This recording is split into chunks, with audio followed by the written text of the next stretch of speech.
2024-25 has been a season of redemption. That has been the theme. You have seen clubs win trophies for the first time in decades, and Tottenham have the chance to repeat that feat in the Europa League final next Wednesday. Oh my goodness, am I nervous for this one. I said at the start of the season, if Tottenham get to the Europa League final, I will be going out to Bilbao no matter what, and I'm going to honour that promise. I'm so looking forward to heading out there and being with so many Tottenham fans for what could be one of the best nights of our lives, undoubtedly. And do you know what? I think we're going to win, and I hope you think that too, because we have endured such a season of misery, of pain, of just depression, and this could be the key to just switching that whole thing around. It could finally be the turning point that we've needed as a club for so many years now. All of the lows that we've had, the Champions League final defeat in 2019, this is a shot at redemption, and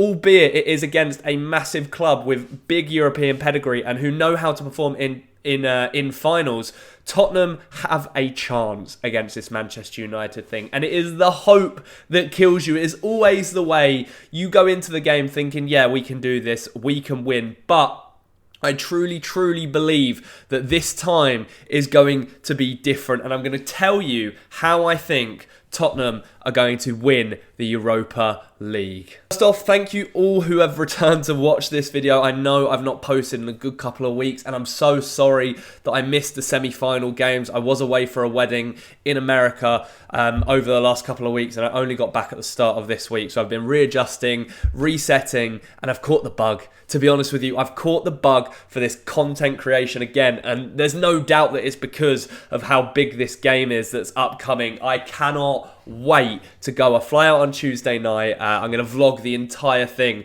and it has the potential to be the best video I've ever recorded. So let's say keep your fingers crossed that when I come back on the Friday morning, Tottenham are the Europa League winners and we have won silverware for the first time since 2008. Now, I know that there is a lot going on at the club which maybe suggests that we should not be favourites for this game. For example, the injury crisis, Dejan Kulusevski undergoing surgery for a knee problem that has ended his season. James Maddison as well has had an injury that has ended his campaign. Lucas Bergvall is seemingly touch and go for the game. There were rumours that he's back in training and he's getting back up to speed, but Ange Postecoglou kind of came out in his press conference on Thursday, which is the day that I'm recording this, the week before the final, and said that yes, he's back on grass, but he's still a little bit away from returning. So unless he's bluffing, it does look like we're going to be severely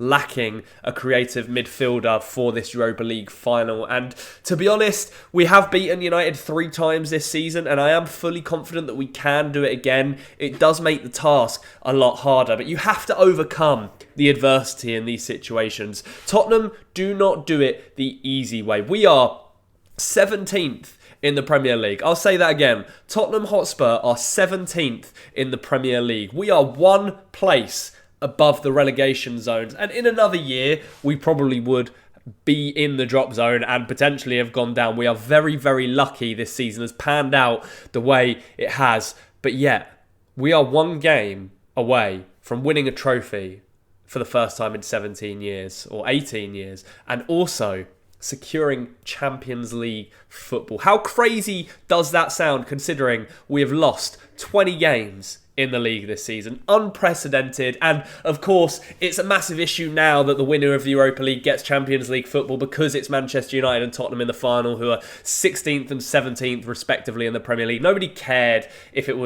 care if it was a French team or a German team or an Italian team, but because it is these two sort of powerhouses of English football, it seems to be a big issue. But it doesn't really matter. The rules are the rules, and the teams are in the final. It's set in stone. We are ready. And can we handle it? Spurs fans expected to severely outnumber Manchester United fans actually out in Bilbao. Let me know down in the comments if you're flying out to Spain next week. I would love to hear your recommendations of places where to go, the fan zones. Have you got a match day ticket, or are you going out there just to support the team and be in that atmosphere? I am so looking forward to it. To be honest with you, I'm run down. I've just come off the back of a very, very busy holiday, but I couldn't say no to the chance of being in the area of Tottenham finally potentially winning the trophy. You take a risk, you gamble, you fork out the money for it, and it may be a horrible, horrible day, but like I've already said, it has the potential to be one of the best days / nights of our lives, and the celebrations would... I cannot even imagine how good they would be if we won, honestly. But yeah, how are we going to win this Europa League? Well, there are several different reasons to think that we can do it. And I do think that the unpredictability of this team that we're going to play is going to work in our advantage. I think that the fact that we've got no Kulusevski, Maddison, Bergvall potentially means that Ange does have to tweak that midfield, because he's not got a natural number 10, and there's a few options that he could sort of go with. He could shift someone else into that number 10. Wilson Odobert has been a shout from a lot of different people. Some people have even called for Mikey Moore, Heung-min Son, Pap Sarr. I think Pap Sarr's played in that number 10 role against Manchester United already this season in a game that we won. It might have been the 1-0 game.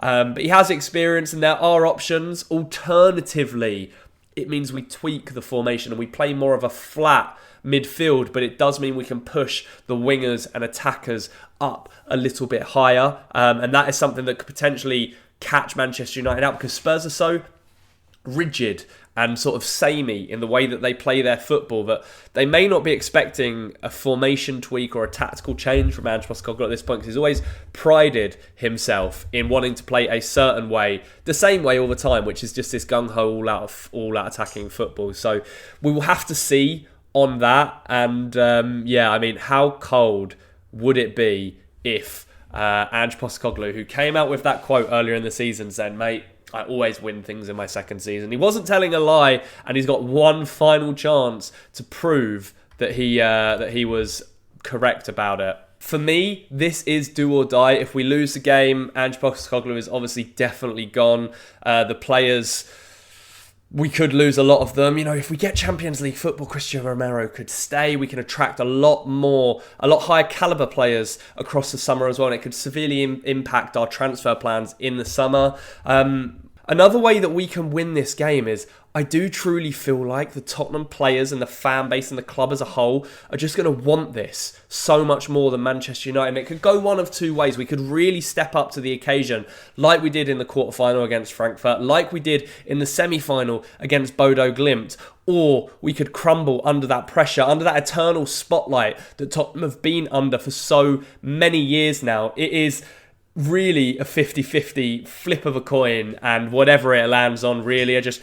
We've been there so many times. We've been in semi-finals, we've been in finals, and we've always fallen short. Can that continue forever? We have to win a big game, a final, at one point. And I really just don't think we're going to have a better opportunity than this in so many years. I'm full of so much hope, regardless of how poor the season has been. Man United has been equally as bad. And I know they've sort of tempered expectations. We're not going to have a parade if we win the Europa League. It doesn't even matter. The season's still been terrible. Like, Champions League is a necessity for a club like Manchester United.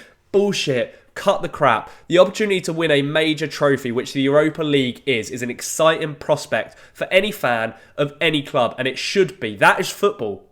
That is what football is all about. Yes, okay, it's not the top tier, elite Champions League competition, but it really doesn't matter. Remember the Ajax game in the Champions League semi-final in 2019? How good it felt to win that game.